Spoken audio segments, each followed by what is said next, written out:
നമ്മുടെ ലൈഫിനെ കമ്പയർ ചെയ്യുമ്പോൾ എപ്പോഴും നമ്മളെക്കാളും മികച്ച ആളുകളുമായിട്ട് കമ്പയർ ചെയ്യണമെന്ന് നമ്മൾ ചിന്തിക്കാറുണ്ട്. കുട്ടികളെയൊക്കെ ആ രീതിയിൽ പ്രേരിപ്പിക്കാറുണ്ട്.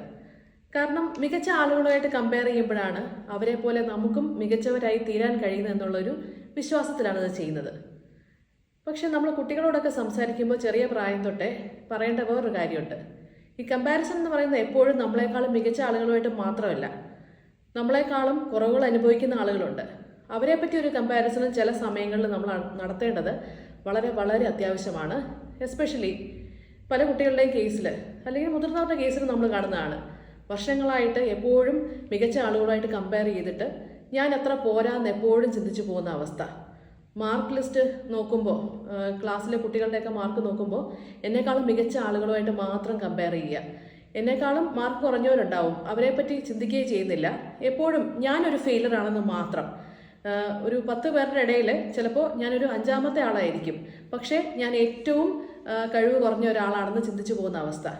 ചില കേസിൽ ഏറ്റവും ഫസ്റ്റ് റാങ്ക് കിട്ടുന്ന ആളുകൾക്ക് അല്ലെങ്കിൽ ജോലിയിൽ ഏറ്റവും മികച്ച രീതിയിൽ ജോലി ചെയ്യുന്ന ആളുകൾക്ക് പോലും ഇങ്ങനെ തോന്നാറുണ്ട്. എന്തൊക്കെ എനിക്കുണ്ടെങ്കിലും ഞാൻ കമ്പയർ ചെയ്യുന്ന മറ്റൊരാളായിട്ടുള്ള ഒരു പ്രത്യേക കാര്യം എനിക്കില്ലാത്തത് കൊണ്ട് ഞാനൊരു ഫെയിലിയർ ആണെന്ന് ചിന്തിച്ചു പോകുന്നൊരവസ്ഥ. അപ്പോൾ ചെറിയ പ്രായം തൊട്ടേ കമ്പാരിസൺ നമ്മൾ പറഞ്ഞു കൊടുക്കുമ്പോൾ എല്ലാ രീതിയിലും കമ്പാരിസൺ നിലനിൽക്കുന്നുണ്ട്. ചില സമയങ്ങളിൽ നമ്മൾ ഡിപ്രസ്ഡ് ആയി പോകുമ്പോൾ നമ്മളെക്കാളും ബുദ്ധിമുട്ട് അനുഭവിക്കുന്ന ആളുകളുമായിട്ടൊരു കമ്പാരിസൺ കൂടി നമുക്ക് ആവശ്യമാണ് എന്നുള്ളത് നമ്മൾ മനസ്സിലാക്കണം. നമ്മുടെ കുട്ടികൾക്ക് നമ്മളത് പറഞ്ഞു കൊടുക്കുകയും വേണം.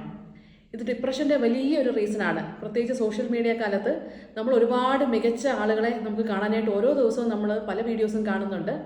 അതൊക്കെ കണ്ടിട്ട് നമ്മൾ അത്ര പോരാ എന്നുള്ള ചിന്തയിലേക്ക് പോകാനായിട്ടുള്ള സാധ്യത വളരെ അധികമായിട്ടുണ്ട്. അപ്പോൾ ഈ ഒരു രീതി കൊണ്ട് നമ്മളൊന്ന് പരീക്ഷിച്ച് നോക്കുക. നമ്മളെല്ലാത്തിനും നമുക്ക് പെർഫെക്റ്റ് ആവാൻ പറ്റില്ല. ചിലതിൽ നമുക്ക് മികച്ചതാവാൻ പറ്റും, ചിലതിൽ നമുക്ക് ഫെയിലിയർ ആകേണ്ടതായിട്ട് വരും. പിന്നീട് നമ്മൾ പലതിൽ നിന്നും നല്ല നല്ല പാഠങ്ങൾ പഠിക്കേണ്ടി വരും. ആ ഒരു രീതിയിൽ നമ്മളെ എപ്പോഴും മിനിമമായിട്ട് നമ്മുടെ ക്വാളിറ്റീസ് ഒന്നും കൗണ്ട് ചെയ്യുന്നില്ല, ഇതൊന്നും ഒരു കാര്യമില്ലെന്നുള്ളത് ചിന്തിച്ച് പോകാതെ നമ്മുടെ വാല്യൂ കൂടെ തിരിച്ചറിഞ്ഞ് നമുക്ക് ഓരോ ദിവസവും മുന്നോട്ട് പോകാം.